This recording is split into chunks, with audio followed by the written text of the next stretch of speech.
Hi Brian, I'm Dick Flash from Pork Magazine.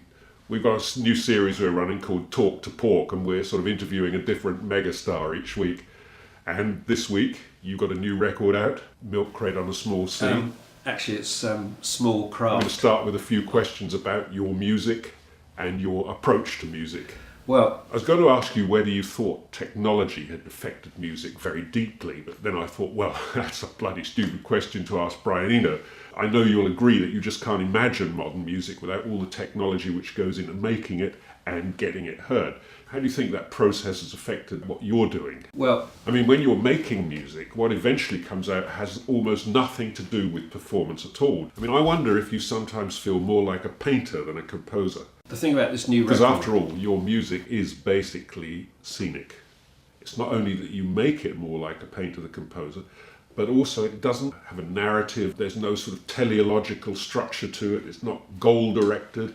Instead, it's a bit like a sort of emotional microclimate, a place more than an event. Does that make any sense to you? Yeah, well, I mean, I see. I'm not trying to put words into your mouth, but the real question is, should this stuff be called music at all, or is it a new art form? Do you think that this and other media suffer from the carryover of their original names when in fact they've changed into something completely different? Well, I like painting, yeah, I really like it. I've had an exhibition at Eastbourne, actually, of my own pictures. Oh yeah, lovely. Painting, I think it's like jazz, you know. It's just, you sort of just go where it takes you without any rules, like, you know. But anyway, you said something about media. Well, you know that thing McLaren said, the media is the message. Do you mean McLuhan?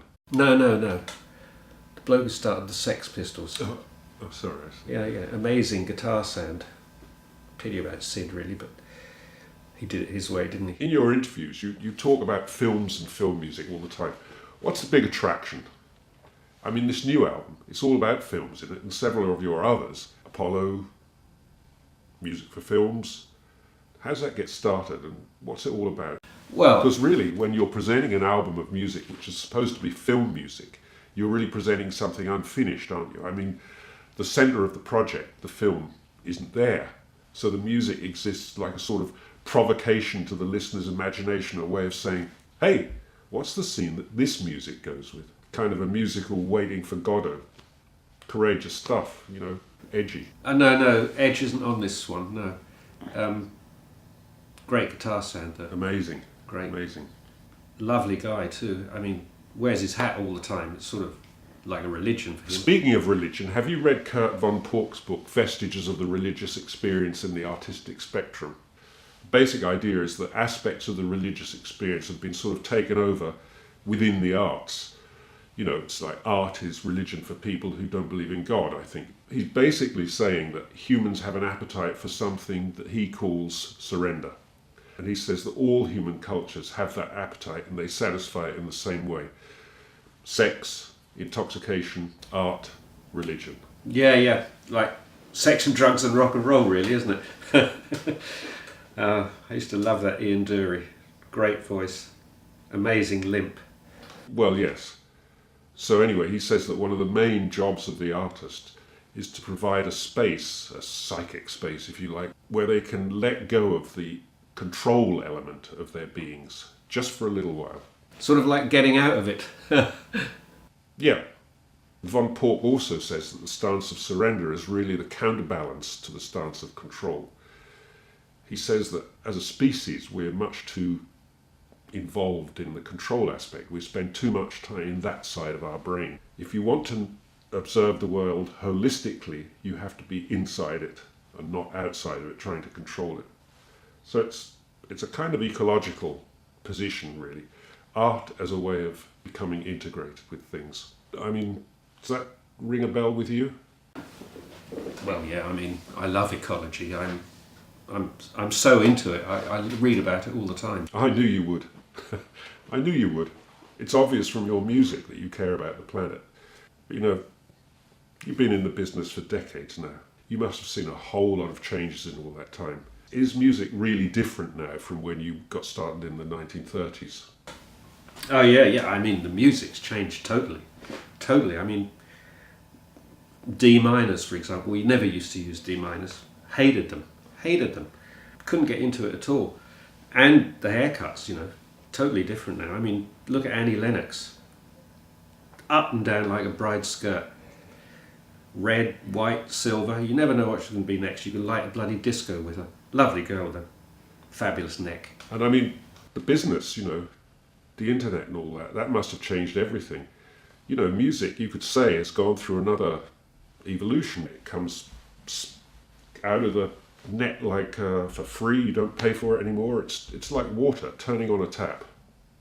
I'd like to remind you that it's an offence under the 1956 Copyright Act to copy or distribute music or recordings for profit or to avoid due and proper payment in accordance with Schedule 14 of the 1911 Copyright Provisions Act. Provided there's a person commissioning the making of a sound recording who pays or agrees to pay for it in money or money's worth, and the recording is made in pursuance of that commission, that person, in the absence of any agreement to the contrary, shall, subject to the provisions of Part 4 of the Act, be entitled to the copyright subsisting in the recording by the terms of the Act. But, you know, I'm cool about it, really, you know. It's no big deal as far as I'm concerned. We had this thing a few weeks ago. There was a 13-year-old kid. We found out he was downloading some stuff of mine, and of course the legal people, as they always do, immediately wanted to take it into court, and I said, hold on, let's chill out a little bit, shall we? This is just going over the top. And in the end, we just sent one of the roadies round and smashed his bike up. Oh, that's very thoughtful. I mean, he must have been relieved, you know, no criminal record and all that. Well, yes and no. Unfortunately, he was still on the bike. Anyway. You know, the law's the law, and I got Jane to send a photo to the hospital. Signed it. Just to get back to music, you've been a very active collaborator throughout your career. Devo, Talking Heads, Bowie, Harold Budd, John Hassel, U2, Coldplay, the list goes on and on and on and on. Gavin Bryars, Phil Collins, Tommy Steele, Al McCogan, Petula Clark. Now on this record, you're working with Leo Abrahams and John Hopkins. Young guys, but something special about them. You know, they're the kind of guys who 40 years ago, such musicians couldn't have been imagined, really. They deal with instruments in a completely post-electronic way. There's no borderline for them between real and virtual, or between musicianship and sonic craftsmanship. And I suppose in some ways you could say that this is a movement that you helped to start all those decades ago. The idea of sound being in itself the material of composition, not subservient to melody and chord structure and rhythmic structure. And so I guess that's probably why you're collaborating with these guys. That position is natural to them. You can hear on the record there's a liveness and a sense of performance that we don't hear on a lot of your earlier records. But I have a theory about why you like collaborating with other people. My guess is that the other person makes it harder for you to control the situation. They act like a sort of randomizer. They throw a spanner in the works. You have to surrender to that. See, I think the thing about you can't stop being a producer. You love playing with what somebody else is playing as much as you enjoy playing with yourself.